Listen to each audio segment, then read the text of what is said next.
Hi, this is Rick at Blueprint Studio. Today I'm going to walk you through invoicing clients.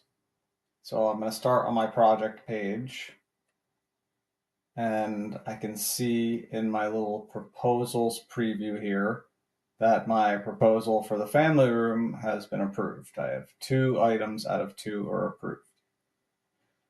So I can click into that proposal, and I want to first create an invoice to collect a deposit against for this proposal. So I will either from here create deposit invoice, or from invoice here create deposit invoice, and it will show me all the items that are on this proposal that are available to create a deposit or to request a deposit for. So I'll select my 2 items. I'll just change this to family room 50% deposit, because that's what we're asking for on both of the items. Go ahead and create the deposit invoice. Get confirmation up here that it's been created. Okay, so now if I roll down, I can see that I have one invoice created against this proposal, and each item as well. So the sectional and the coffee table both are on the same invoice issued, and I can see that they've been invoiced for, it looks to be about half of the subtotal, which is what we want. So next, I can click into this invoice to take a look at it. I can see that I have my sectional sofa, 50% deposit. Shows me the proposal that this was created from for each item, because you can consolidate multiple proposals into one invoice.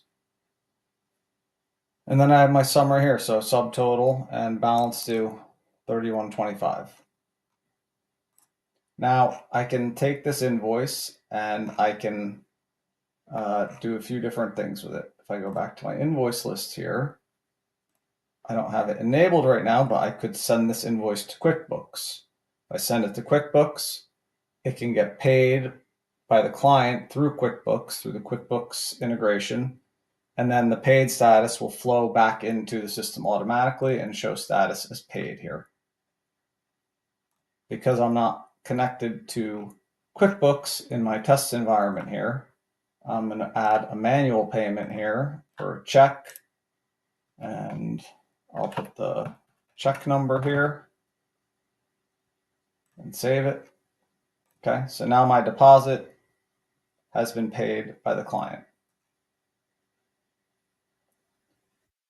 If I go back to the proposal here, I can see that my invoice for the 50% deposit on the family room was paid.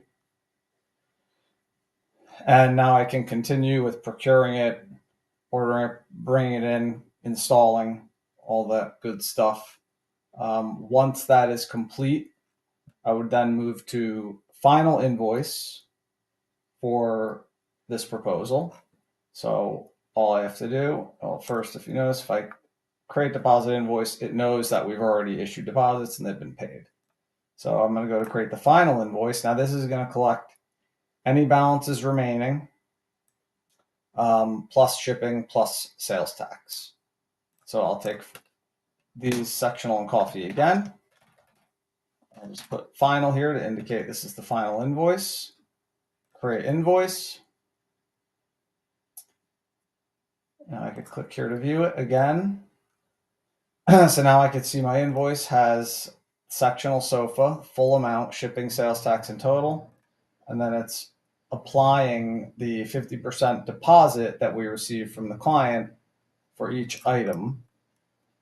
And then we're getting the net subtotal of 31.25 plus our shipping, sales tax to get us to our total and our balance due. Now, if I go back to my proposal again, I will see a little bit more activity against this. So now I have 2 invoices. I have the 50% deposit and the final. Deposit's paid, the final's issued. And I can, from here, I can add a payment manually like I did before. I could push this to QuickBooks and let it get paid through QuickBooks. So I'll just create a manual payment from here. I'll say we got another check from the client. So it's check number 2. full balance, save it. Now this is paid. And if I click into my invoice here, I'll be able to see that there's a zero balance due on this invoice. Everything's paid, check number, reference, and now this proposal is closed out.